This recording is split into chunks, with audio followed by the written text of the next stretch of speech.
I want you to picture something right now.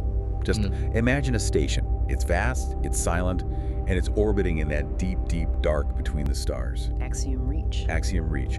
And this place wasn't just, built. It was engineered from the ground up to be the purest definition of neutral ground. It was a monumental stage. Exactly. Stage set for civilized negotiation, for signing treaties for the high-stakes trade of galactic power between dozens of these established civilizations. It was supposed to be the symbol of order. And yet, within moments, that monumental station, that symbol of order, it became the site of a profound, calculated tragedy. A betrayal so absolute that it didn't just spark a war, it completely redefined the rules of interstellar engagement. It's really the ultimate study in catastrophic miscalculation. And humanity's entry onto that stage. Their violent, irreversible entry. Axiom Reach was supposed to be the venue for diplomacy, but as our sources show, it quickly became an altar of sacrifice. Okay, let's unpack this.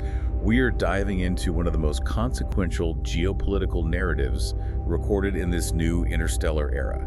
This is the deep dive into the price of honor humanity's retribution. And our source material here is it's incredibly detailed. It chronicles humanity's entry into a political arena that was completely dominated by this ancient 6th-century-old empire, the Dominion. The brutal lesson the Dominion attempted to deliver. Attempted, yes. And the swift, terrifying, and total response that followed. And crucially, this dive is really a study in perception versus reality, isn't it? Absolutely. The Dominion, you see, they viewed themselves as the unquestioned authority of the galaxy. They saw humanity as this naive upstart newcomer. Easily intimidated, ripe for subjugation. Exactly. Whereas humanity, on the other hand, arrived with this deep-seated caution. They saw the Dominion's immediate arrogance, and when that ultimate act of betrayal happened, they responded not with fear, no, but with the cold efficiency of a civilization that had just found its existential purpose. We're looking at how a single act of contempt,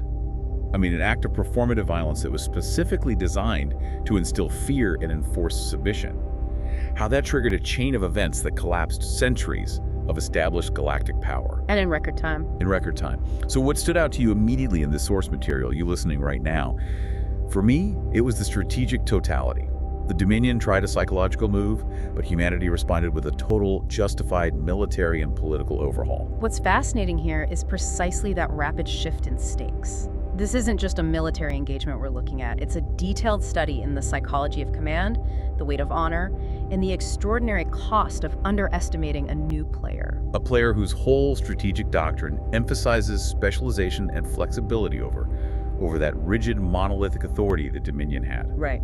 We're looking at a civilization that moved instantly from a diplomatic posture to total war, and did so with an efficiency that was strategically breathtaking. All right, let's set the stage. Let's examine the critical components of this confrontation, starting with the venue and the people who arrived there. The setting is as important as the action. We have to start by analyzing the unique context of Axiom Reach and, the specialized command structure humanity brought to the table. This was fundamentally a clash of personality and perspective long before any weapons were drawn. So Axiom Reach itself, our sources describe it as monumental, a deep space station explicitly designed to be neutral territory.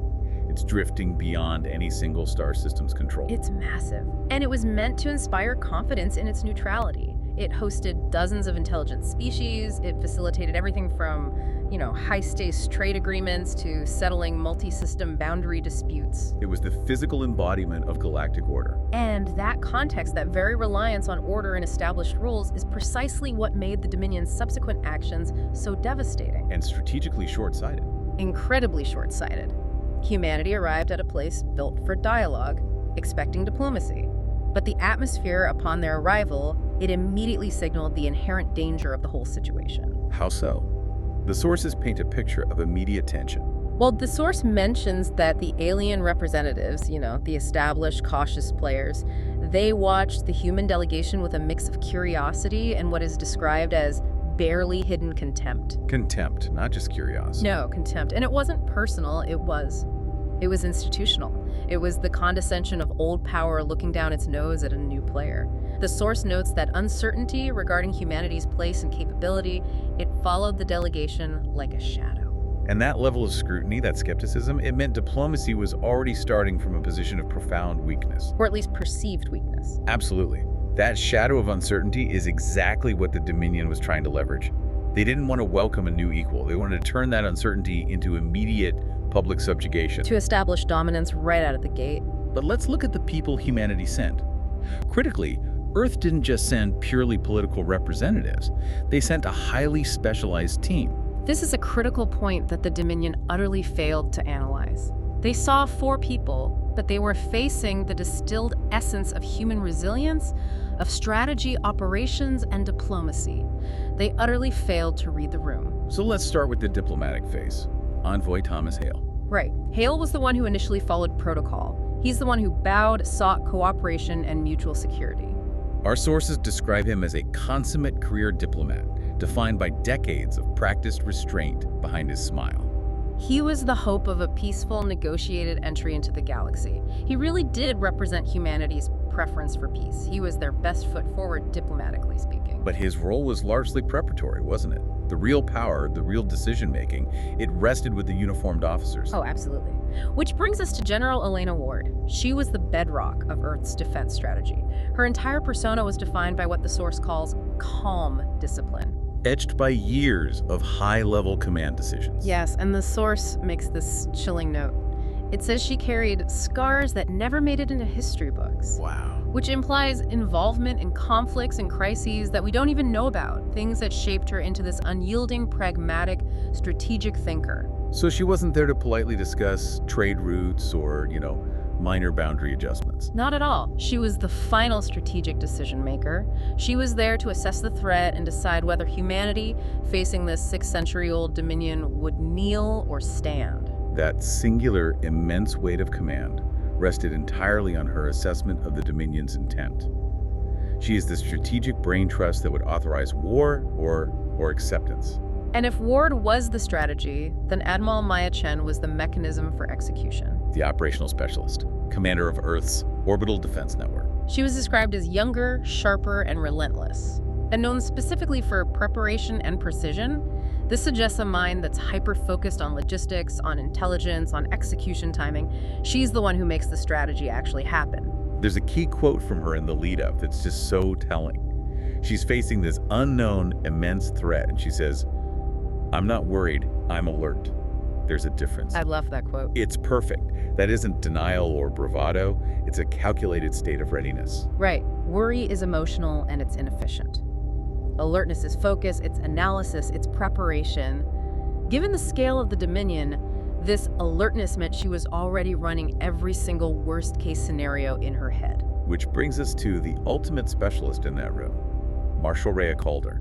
The warrior. The warrior. She was explicitly named as the most experienced battlefield commander humanity had ever produced, a veteran of fighting across multiple systems. And the source says she carried the quiet weight of thousands of fallen soldiers. She was the pure embodiment of human combat capability. She's not a theorist. She's the one who has seen it, done it, and carries the cost. And it was Calder who had the chilling clarity to cut through that whole diplomatic facade right away. Her grim assessment, yeah. The one that really defined the emotional tone of the delegation. She said, "They don't see us as equals. They see us as a lesson waiting to be taught." She wasn't guessing. She was reading the signs of a long-established predator empire. She saw them for what they were. And that prediction, it turned out to be tragically accurate. But that accuracy also, in a way, pre-justified the violence of the human response that was about to come. Now you have to contrast this specialized, flexible, and deeply experienced human delegation with the monolithic structure they were facing. The Dominion leadership. Their entire presentation was the polar opposite of specialization. It was all about raw, centralized power. They presented a unified but ultimately rigid front of absolute power. And at the center of it all was Sovereign Kale Varun. Ruler of the Dominion for over 6 centuries. Just think about that time frame. 6 centuries. That tenure alone establishes an entirely different scale of authority and, a deep-seated arrogance. Our sources say his presence alone radiated absolute authority. And that authority was physically reinforced. Remember, the audience chamber itself was specifically designed to inspire submission. The source says it was enormous. So the architecture was part of the psychological campaign. Absolutely. It was meant to diminish the visitors and elevate the sovereign. Vorin didn't need specialized advisors because he was the institution. He believed his will was the only strategy necessary. And supporting him, you have War Overseer Dravos, the hardened commander. A blunt instrument. Yes, defined by a suspicious gaze and quick aggression. His immediate response to Hale's diplomacy wasn't measured caution. It was snarls and accusations of human deception. Dravos was there to enforce Vorin's decree, not to analyze any strategic complexities. He was the enforcer. This contrast is really the heart of the strategic failure that launched this whole war. I think it is. Humanity presented 4 highly capable individuals specializing in diplomacy, strategic command, operational logistics, and combat experience. And the Dominion presented 2 figures. One, a figurehead of 6 centuries of centralized, unquestioned authority, and one aggressive, knee-jerk enforcer. They failed to recognize specialized strength because they only valued raw, centralized power. They assumed their history was proof against any new threat. A fatal assumption. And that failure in assessment, it brings us directly to the flashpoint of the confrontation. The demand for submission and the ultimate act of betrayal. This is where the political theory of absolute dominance collides head-on with the human reality of self-determination. The core conflict was literally phrased as equality versus obedience. Vorin opens the meeting not with a welcome, but with a statement of fact. He says humanity had already accepted integration into our dominion, which he condescendingly views as a wise decision. There is 0 room for negotiation in that framing. Acceptance has already been assumed. He's not asking, he's telling. And Hale, the diplomat, he tries to navigate this minefield. He's politely trying to steer the discussion toward cooperation and mutual security. He's attempting to establish a baseline of partnership. But Dravos, the enforcer, he immediately cuts straight to the unacceptable condition. He uses language that is, if you think about it, a pure declaration of war if it's refused. What does he say? He states it flatly, all member worlds surrender independent military command. Your forces will answer to us. That's it. That's the end of sovereignty. It's the unilateral declaration that Earth is now a subject state, not a partner. They demanded the one thing General Ward was there to protect. Control over their own defense. And this is the moment. This is where the strategic brain trust, Ward, steps forward. Her refusal is immediate. It's without hesitation. She doesn't need to consult Hale or wait for an opportune moment. She knows the line. She states that Earth will coordinate, yes, but we will never relinquish control of our own defense. That is the definitive line in the sand, backed by centuries of human struggle for self-governance. And it's not an emotional outburst, it's a strategic necessity. No established military power, new or old, gives up its ability to defend itself. For Ward, agreeing to that term meant signing a treaty of slow strangulation. It would leave Earth completely dependent on the whims of a sovereign who is 6 centuries removed from reality. It's strategic suicide. And Vorin's response just shows his complete, total inability to comprehend the concept of equality. He doesn't debate the point. No, he just hardens his position. He leans forward to emphasize his power, and he clarifies, membership is obedience. He demands Ward understand her subservient position. He expects her to immediately, visibly cower. But he doesn't get that. And Ward's reply, delivered in that high-stakes, submissive chamber, it's the flashpoint that defined the conflict for the entire galaxy. She says, we joined as equals, not subjects. That one sentence, that is the official, unequivocal rejection of the Dominion's entire governing philosophy. The moment she uttered it, Vorin knew he had 2 options. Accept a devastating loss of face across his entire empire. Or respond with absolute, overwhelming, and public violence. He chose violence. But he needed a flimsy excuse to justify it, even if that justification was solely for his own audience. Right. And this is where Vorin introduces this fabricated intelligence, claiming Earth is developing prohibited weapons. And our sources make it clear this was a transparent, cynical lie. It was a prepared script to dismiss the human delegation. Of course. Hale immediately denies the information as false. He's still maintaining that diplomatic effort. But Dravos, the prepared villain, he jumps right in to poison the well. Accusing them of smiling while sharpening knives. The Dominion was not interested in truth. They were only interested in pretext. And this is where Admiral Chen, the specialist in precision and transparency, she demands the standard diplomatic recourse. She says, then show the evidence. We have nothing to conceal. She demands proof. Which is the antithesis of the Dominion's system of governance, which relies on opaque, unquestionable authority. And that demand is what ends the diplomatic mission entirely. Vorun just raises his hand and says flatly, this discussion is over. He couldn't afford transparency because there was no evidence to show. The whole scene was designed to move from demand to decree to violence without any interference.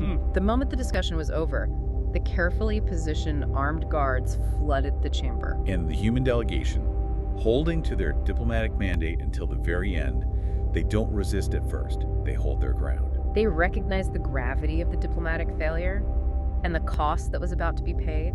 But Vorun uses this moment to deliver his horrifying lesson to the entire galaxy.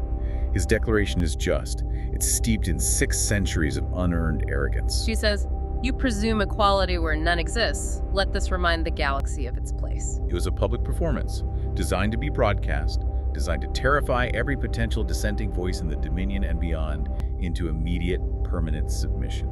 And the officer's final actions are chronicled as the definitive act of defiance. Marshal Calmer, the hardened warrior, she fought back. She did. She injured several guards before being restrained.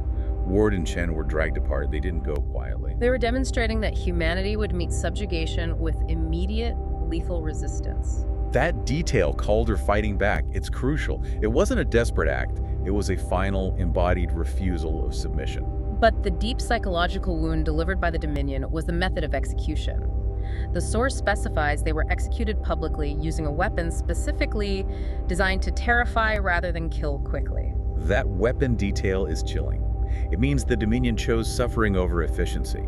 They weren't just killed, they were sacrificed in this protracted, painful manner meant to break the spirit of any watching civilization. Broadcasting the absolute power of the Dominion to inflict pain upon those who dared defy them. It was pure, maximal spectacle. Yet our sources tell us that in those horrific final moments, their words were not pleas, they were promises. General Ward, the strategic leader, she used her last breath to instruct Envoy Hale. Remember this, tell Earth everything. She gave a final critical command, documentation and communication. She knew her death had to mean something. And here is the Dominion's greatest, most spectacular strategic error. Oh, it's a colossal blunder. They spared the one person who carried the necessary moral authority and diplomatic standing, Envoy Hale, to communicate the full, unvarnished horror of the betrayal back to Earth. He was intentionally expelled from the station, sent home alive, carrying the grief, the fury, and a warning that the Dominion mistakenly believed would be ignored. Or lead to immediate panic submission. They thought grief would equal paralysis. They assumed human rage would be impotent against centuries of empire. They completely misjudged the capacity for revenge. The execution was supposed to be the end of the conversation, the closure of the matter. Instead, it was the opening volley of a war of absolute focused retribution. The failure of the Dominion's psychological warfare is the ultimate takeaway from this section. They tried to impose fear. But they only fueled rage. And more importantly, a singular focus of revenge in a highly capable, specialized military structure. The execution of Ward, Chen, and Calder didn't intimidate Earth, it unified it. It provided a deeply personal, morally justified motive for what came next. That spectacle on Axiom Reach was meant to paralyze humanity with fear. But as the sources reveal, Vorun completely miscalculated the psychological trigger they just pulled. Which leads us directly into the heart of the conflict, the implementation of that specialized competence. The retaliation, precision, and purpose. In this response, it did not come with threats or diplomacy or negotiations. It was immediate, surgical, and absolute. Here's where we see General Ward's strategy and Admiral Chen's precision transition into full-scale implementation. The source states it clearly. The retaliation came with precision. There was no escalation phase, no measured warnings. There was only strike one, delivered by an enemy they assumed was cowering in fear. Look at the sheer speed and efficiency detailed in the sources. Entire Dominion border fleets, the very structures meant to protect the Empire's vast territory, were erased in minutes. Minutes. This isn't a prolonged strategic campaign of attrition. This is a systematic, total dismantling of their defense capability before the Dominion even registered a serious threat. That speed, it speaks volumes about the level of intelligence gathering and technological preparation that Admiral Chen, the operational specialist, must have had in place. How did they achieve this instantaneous superiority? Well, the sources suggest a combination of factors. Human warships appeared without warning, striking formations that had never known defeat. Which implies a mastery of sensor defeat, technology or deep space jump drive calculations that the Dominion, accustomed to centuries of predictable warfare, was completely unprepared for. Their ancient, rigid doctrine just couldn't account for an enemy that simply bypassed their detection networks. Shields failed immediately. Command structures collapsed. They were hit exactly where they were weakest, at the strategic point of communication and control. It confirms the intense preemptive intelligence gathering that Calder and Ward must have authorized before the diplomatic mission even began. They went in prepared for the worst. If the Dominion relied on size and mass to project power, humanity countered with tailored force and invisibility, we are talking about the technological equivalent of a scalpel taking out vital organs, not a sledgehammer smashing a wall. And the psychological element here. Yeah. This is what's so chillingly effective. It links the organized military action directly back to that deeply personal motive. The pilots, speaking the names of the fallen officers, Ward, Chin, Calder over open channels as they fired their weapons. Just before the target was vaporized. Yeah, and that detail elevates the war far beyond a geopolitical border dispute. It transforms the conflict into a mission of personalized, justified justice. The Dominion tried to use the spectacle of the execution to enforce submission. Humanity used the spectacle of precision strikes, coupled with the names of the martyrs, to justify and proclaim absolute retribution. Every Dominion survivor, every listening vassal state knew exactly why they were being destroyed. The war wasn't about territory or resources. It was about the price of violating human honor. This detail ensured that responsibility for launching the war was placed squarely on Sovereign Voron and his arrogance. Following the devastating space campaign, the ground invasions began. And again, the discipline of the human forces is highlighted in the sources. Human soldiers advanced without hesitation. They're described as refusing to break even when wounded or outnumbered. This speaks to the depth of their motivation. They were fighting a war of retribution for their murdered commanders. That is an immensely powerful morale factor. But the critical difference here, the strategic masterstroke that guaranteed the Dominion's ultimate political collapse, lies in the treatment of the vanquished. Captured Dominion soldiers were treated humanely. Civilians were protected, sometimes at immense risk to the invading forces. This wasn't just battlefield conduct, though it was certainly unprecedented in the Dominion's long history. This was highly sophisticated, layered psychological warfare aimed directly at the Dominion's internal integrity. If we connect this to the bigger picture, you have to remember that the Dominion had ruled for 6 centuries. That structure had to have been built on fear, on oppression, on the subjugation of conquered peoples. And human civilization was almost certainly painted as savage, unpredictable invaders by their state propaganda. Exactly. So the human conduct, the humane treatment of POWs, the strict adherence to rules protecting non-combatants, it shattered centuries of propaganda perpetuated by the Dominion. Imagine the internal shockwave. When your citizens or your vassal states see the supposed monsters treating their prisoners and civilians better than their own empire ever did. Fear is immediately replaced by doubt, and doubt fuels internal instability. This contrast created a self-fulfilling prophecy of collapse. The human strategy wasn't just to win the war militarily, it was to dismantle the entire Dominion social and political contract from the inside out. They didn't have to capture every planet to destroy the Empire. They just had to prove that the Empire's foundational lie, that only the Dominion could guarantee order, was false. And this disciplined morality meant that when the Dominion finally mobilized its full strength, its legendary armada, humanity was waiting, fully prepared, having secured the moral high ground and destabilized the internal command structures. The confrontation, despite the scale of the Dominion's remaining forces, it ended in a single, decisive engagement. Again, the emphasis is on efficiency and preparation. It suggests that intelligence, sensor defeat, and precision targeting turned the massive Dominion armada into a vast, slow-moving target. It isolated the enemy's leadership and cut straight through the heart of their power. The timescale of this war is so compressed because the groundwork, both military and psychological, had been perfectly laid by the successors of Ward, Chen, and Calder. The speed is astonishing. It suggests that every single move the Dominion made was anticipated, that their tactical doctrine had been completely cataloged and exploited by human strategic planning. It wasn't brute force, it was the superior application of intellect and precision against rigid tradition. Precision, yes, but precision rooted in fury. Let's move into the final stage of the conflict, the strategic endgame and galactic reset. Right. Because once the military phase was completed with such devastating efficiency, the focus shifted entirely to the political dismantling of that 6th-century-old empire. The military action had created a vacuum, but the moral high ground ensured that vacuum was filled by internal revolt, not just human occupation. The sources explicitly detail how fear turned inward within the Dominion. Rebellion spread rapidly as the sovereign's authority fractured. Directly fueled by that contrast between Dominion cruelty and human conduct, the people saw their opportunity. And then came the ultimate deterrent. A calculated political and military move that ensured not only the war's conclusion, but humanity's permanent stature as a galactic superpower. Earth unveiled a weapon capable of erasing entire systems. And the source material treats this weapon as less a tool of war and more an instrument of absolute, irreversible political mandate. This reveal is the final hammer blow. It demonstrates the unparalleled technological capability that underpinned all of the preceding precision strikes. However, the use, or rather the non-use of the weapon, is as strategic as its existence. They demonstrated it only once, and critically, it was used on an empty military hub, ensuring the galaxy watched. They didn't target a capital city or a civilian population center.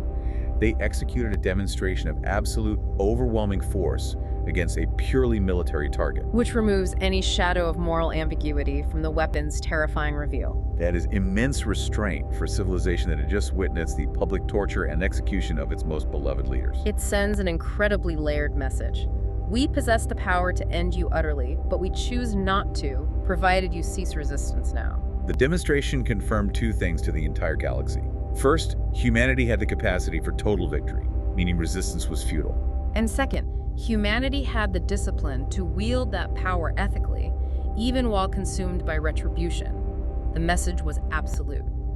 This war would end only one way, and total victory was not negotiable. That paved the way for the final assault on the Dominion capital. And the defenses, seeing the totality of the strategic failure and the terror of that demonstration weapon. They surrendered after only 3 days of sustained combat. That 3-day period suggests only the hardest core of the leadership resisted, while the bulk of the forces had already lost the will to fight. And the most important political victory.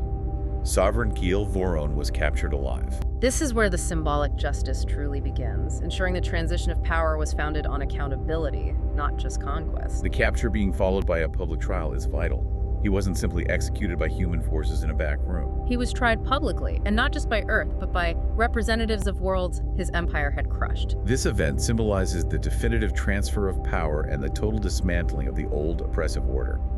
It was a true galactic verdict on 6 centuries of tyranny. This step involving the victims of the Dominion was crucial for establishing the legitimacy of the new order.